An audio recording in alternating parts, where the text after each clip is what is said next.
You have saved up some money and you are sick of paying rent, and everyone around you is saying that you should buy a house and it's the smart thing to do. But honestly, do you think that this is the smart move? Buying a house really sounds like the dream.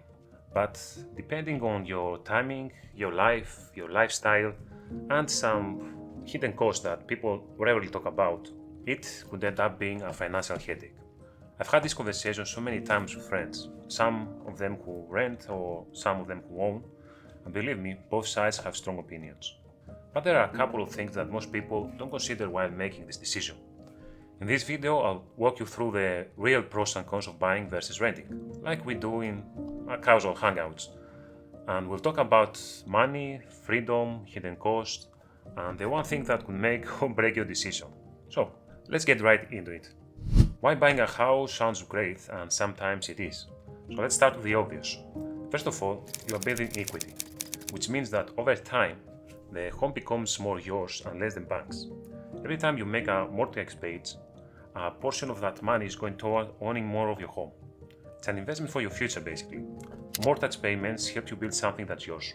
Over time, your equity grows, and that can become one of your biggest financial assets and feel great about it. Some people even retire by downsizing and living off that equity. It's not instant and it needs patience and time, but it's real wealth building. Secondly, there's stability. When you rent, your rent can go up, or the landlord can sell the property or decide to move in himself, depending on how he woke up that morning. And suddenly you are going to start hunting for a new place. But when you buy, you have locked in your space, and often your monthly payment too, if it's a fixed rate mortgage. That kind of consistency can make planning your finances a lot easier, especially if you are raising a family or working remotely. The benefit is creative control. Want to knock down a wall, or redo the kitchen, or paint the walls pink if your wife wants, then go for it. When you own, the house is yours. You can customize your space to truly match your lifestyle, without asking for anyone's permission. Fourth, it can give you this deep sense of pride and accomplishment. It's a milestone for a reason. You have worked hard and you have saved up quite a bit, and now you own a piece of land, however small it might be. It gives you a feeling of permanence, of roots. It's actually yours. It belongs to you. And no one's coming to take it unless you stop paying the mortgage, of course, which I don't advise it, or you have paid it in full. But you get what I mean. And lastly, there is this potential long value. Historically, home values tend to rise over time. Now, real estate isn't guaranteed to go up every year. There are dips, but in the long run, it's generally a solid asset. So if you buy in a good area and hold the property for years, it could increase over time, and quite a bit. That means if you eventually sell it, you might walk out with a decent profit, or at least more than you have started with. And this is something that people do quite a bit for a living, if you are in this kind of area. And here's a little bonus. There are tax advantages.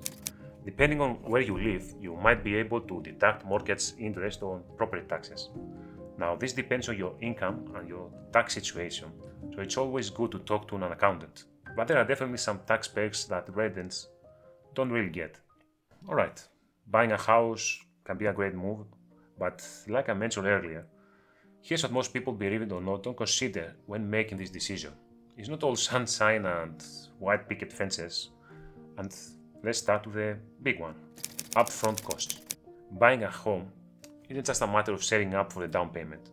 You have closing costs, which can be honestly thousands of dollars. Inspection fees, appraisals, maybe even homeowners association fees, which some areas have. And before you even move in, you are already writing some of the biggest checks of your life. So make sure that you have at least 10% extra of the house values on this side for this cost. And there's of course maintenance. When you rent, the toilet for example leaks or the roof drips, you call the landlord to take care of it. But when you own, you are the landlord. And you need a new heater, that's on you. Air condition dies in the middle of the summer, you are paying the bill honestly. And maintenance isn't just about money. I've been there and I know a couple of things about that. It's also about time. You are the one that's scheduling the repairs, getting quotes, and maybe even learning how to fix things yourself if you want to save money. It can get really stressful and time consuming, especially if not the do-it-yourself type. I wasn't, but in some cases I had to be one. and it can become a real pain in the ass. And then we've got, of course, property taxes and insurance. And these aren't very small numbers. Unfortunately, they tend to go up every year. And even if you pay off your mortgage one day, you'll still be paying property taxes forever. And depending on where you live, those taxes can be a few $100 a month, or a few thousand, depending on what you have. You practically pay rent forever indirectly. And now let's talk about mobility. When you rent, it's easy to pick up and move to a new city, a new job, or a new vibe, depending on your situation. But when you own a house, that's not very simple. You can't just pack up and leave. You have to sell the place, which could take months, or rent it out, which comes with a whole new set of headaches. That lack of flexibility can be a really big deal, especially if you are still figuring out where you want to live long term, or if your job or lifestyle might change in the next few years. And be very careful of this. Another big thing people don't always consider is financial risk. If, for example, the housing market dips and your home loses value, you could end up underwater, which means owning more on your mortgage than actually the home is worth. And now that doesn't happen super often, but it happens, like in 2008 with the US market, for example, and it hits hard. If you have to sell during that dip for whatever the reason, you are probably losing money. And finally, this one is really sneaky, which I figured out over the years. Owning a home can limit your cash flow. And trust me, it's actually there. You are tying up a lot of money in a single asset.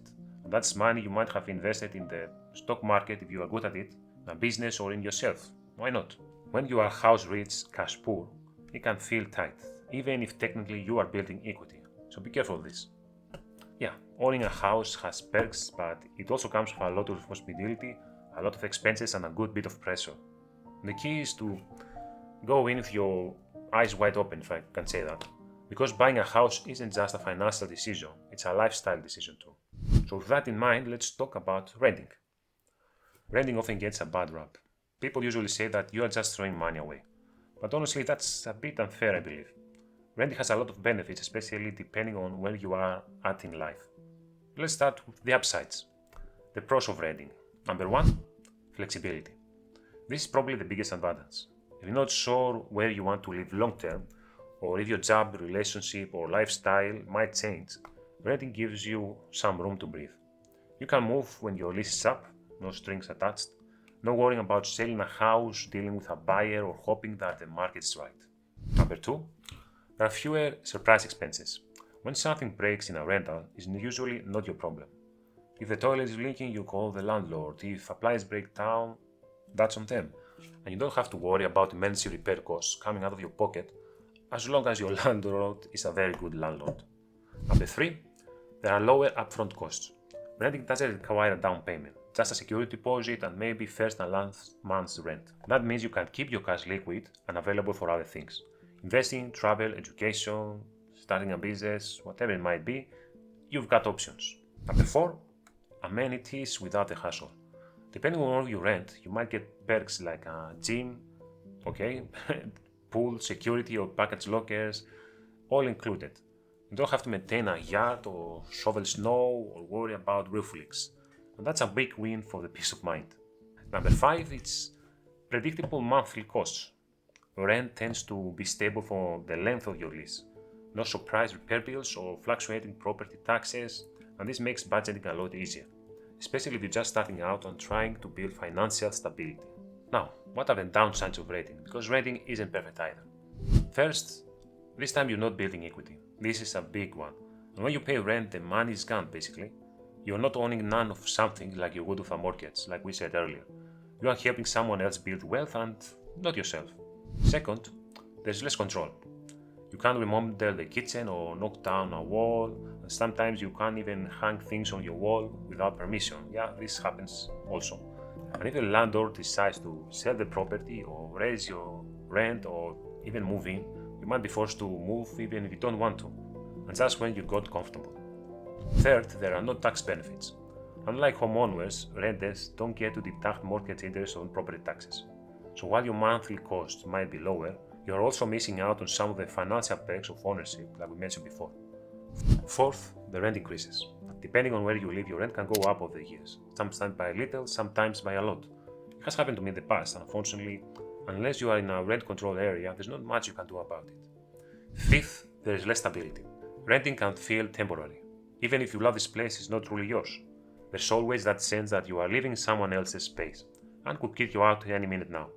And that can affect how settled or at home you feel, especially if you are trying to lay down roots, which might not be too good for your psychology if you care about these things. Here's the thing, renting isn't wasting money. It's paying from flexibility, convenience and lower risk. And depending on your goals and where you are in life, that might be exactly what you need right now. Now, let's get into something that most people either totally ignore or completely overcomplicate it, the math. And don't worry, I'm not going to throw spreadsheets at you. Let's keep it simple and real world as possible. First example is renting. Let's say that you are renting a decent 2-bedroom apartment for $1,800 a month. That's $21,600 a year. Over 5 years, you spend about $108,000 in rent. Now, I know what you're thinking. That's $108K down the drain. But hold on, because that money actually bought you flexibility. You didn't have to pay property taxes, fix a leaking roof, or come up with a massive down payment. And if your job moved, you could move too. Easy. Example number 2, buying. Now let's say you want to buy a starter home for $350,000. You put down a 10%, so that's $35,000 upfront. Let's say that your mortgage payment with interest rate 6.5%, which is quite normal, for 30 years, tax and insurance comes to about $2,400 a month. That's $28,000 a year or $144,000 over 5 years. But unlike rent, you are building equity with each payment. Now let's say that after 5 years you've paid down about $35,000 of your loan. And I say $35,000 because the rest went towards paying interest and not the actual loan. And now maybe your home appreciated a bit. Let's say now it's worth $375,000. When you sell, you could walk away with a decent chunk of change, like $50,000 to $70,000 in profit, after paying back the bank and closing costs. Who wins in this case? Well, it depends.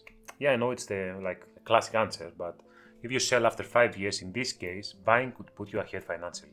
But only if the market goes your way and you didn't have major surprise repairs. But if the market dips or you have to sell quickly for whatever the reason, like in 2008 in the US market, like we said before, you might actually lose money. Plus, don't forget, you tied up $35K in a down payment and spent thousands more on repairs and maintenance along the way. Here's a question that most people forget to ask. What else you could have done with the money? If you rented for $1,800 and invested the difference, maybe $600 a month, into a good index fund over 5 years, you could end up with $40,000 or more, depending on market performance. And that's why it's not just about owning versus renting. It's about how you use your money overall, and $40,000 could be the beginning of something major in your life. Think about it. So what's the right choice? Remember earlier when I said that there's one thing that could make or break your decision? Well, it's not the mortgage rates or how much rent you're paying or even how much you have saved. We've mentioned it already. It's your lifestyle. Truly ask yourself, are you ready to settle down in one place for a few years? Do you want to build roots, customize your space, or maybe even start a family? Then buying might be worth the effort.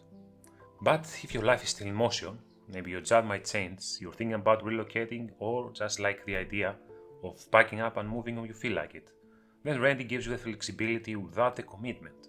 And that's what most people miss. They think it's just about money, but honestly, your lifestyle goals matter the most. And that's a real game changer. And we have reached to the end of this video because that's all I had to say about this matter. If you actually liked the video, hit that like button, subscribe, or even share this video with someone who is wondering whether to buy or rent. And we'll see you in the next one. Bye!